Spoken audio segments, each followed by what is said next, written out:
No soap, no toothbrush, no running water, and no bathroom anywhere on Earth. It would be easy to assume ancient humans were simply filthy. The evidence says something very different. Prehistoric humans cleaned themselves constantly, using tools hidden all around them. The most obvious tool was also the most important: water. Groups camped near rivers, streams, and lakes wherever they possibly could. Washing removed dirt, sweat, blood, and the smell of a full day's work. Rinsing off after butchering an animal was not about comfort, it was about survival. Blood and grease left on skin carried a scent that traveled far across open ground. In cold regions, full washing was dangerous, so people cleaned in small sections instead. A damp hide or handful of wet moss could wipe down a body without soaking it. Sand and fine clay were rubbed onto skin as a natural scouring scrub. The grit lifted away grease and dead skin that plain water could not. But ancient humans had something far better than plain water: plants that make lather. Certain plants contain natural compounds called saponins that foam when crushed in water. Soapwort, yucca root, and soap plant bulbs all produce a genuine soapy foam. Crushing the root between two stones and adding water created a working prehistoric soap. That lather cut through grease exactly the way modern soap does today. These same plants were used for washing hair, hides, and plant fibers. Later, people discovered a second recipe: mixing wood ash with animal fat. Ash contains alkali, which reacts with fat to produce a rough early soap. That ash and fat mixture is the direct ancestor of every bar of soap since.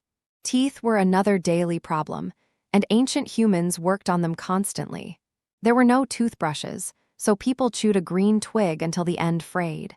That frayed end became a soft brush that scrubbed between the teeth. Certain woods were preferred because their sap had a sharp, cleaning taste. Sharpened sticks and thin bone slivers were used as toothpicks after every meal. We know this because toothpick grooves are worn into ancient teeth themselves. Those grooves appear on teeth over 1 million years old. Neanderthal teeth show the same wear, plus traces of medicinal plants caught in the plaque. One individual had chewed poplar bark, which contains the same compound found in aspirin. Ironically, the plaque they failed to remove is now archaeology's richest source of information. Hardened plaque preserves food particles, plant fibers, and ancient bacteria for tens of thousands of years. Hair required constant attention, mostly because of one relentless problem: lice. Head lice have lived on humans for millions of years, spreading fast through a close sleeping group. The only solution was physical removal, one small section of hair at a time. Ancient humans carved fine-toothed combs from bone, antler, and wood.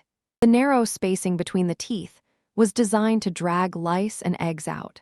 Grooming each other's hair was a daily social ritual as much as a cleaning task. Sitting behind a family member and working through their hair strengthened bonds across the group. Hair was also cut short with sharpened stone blades to make it easier to manage. Smoke was another powerful cleaning tool, used deliberately on both bodies and hides. Standing in the smoke of a fire drove lice and fleas out of hair and furs. Smoke also masked human scent, which mattered enormously when hunting close to prey.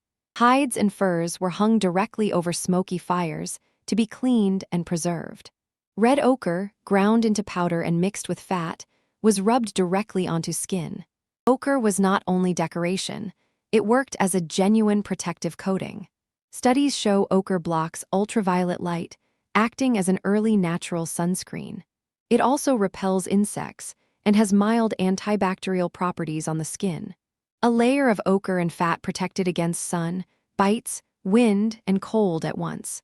Cleanliness extended well beyond the body, to the camp itself. Waste was always deposited well away from sleeping and cooking areas. Bones, shells, and food scraps were dumped in a single pile at the camp's edge. Those refuse piles, called middens, are now among the most valuable archaeological sites we have. When a camp became too dirty or too smelly, the group simply moved. Mobility itself was the ultimate hygiene tool, leaving every problem behind entirely. Ancient humans were not clean by modern standards, but they were far from filthy. Every method they used came from close observation of plants, fire, and water.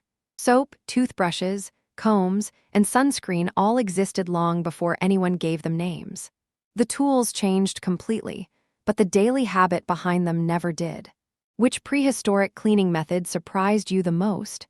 Tell us in the comments. If this changed how you picture the Stone Age, subscribe to Fossil to Fact.